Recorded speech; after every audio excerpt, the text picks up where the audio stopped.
40 days.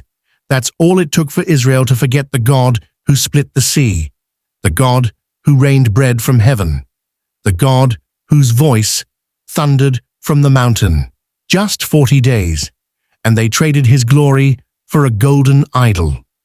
Moses was on the mountain, receiving divine instruction, the very covenant that would bind heaven to earth. But down below, impatience was growing, faith was fading, and rebellion was quietly being born. They said to Aaron, "Make us gods who will go before us." So Aaron took their gold, their blessings, their ornaments, their wealth, and melted them into the shape of a calf. And when the idol stood gleaming in the desert sun, the people shouted, "This is your God, O Israel, who brought you out of Egypt." Can you imagine worshipping the work of their own hands while the living God watched from the mountain? The covenant hadn't even been delivered, and already it was broken. When Moses came down and saw the golden calf, he shattered the tablets in anger, a visible sign of a covenant shattered by sin. And before we judge them too quickly, we must ask ourselves, have we not done the same?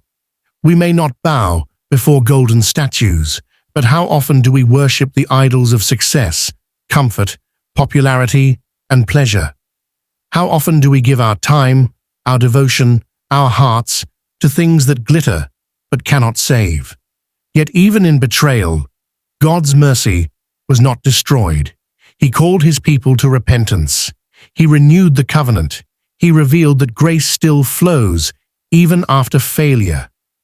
The golden calf was not the end of Israel's story, and your mistakes don't have to be the end of yours, because on another mountain, centuries later, God sent his Son to stand between judgment and mercy, to bring us back to himself. So choose this day whom you will serve.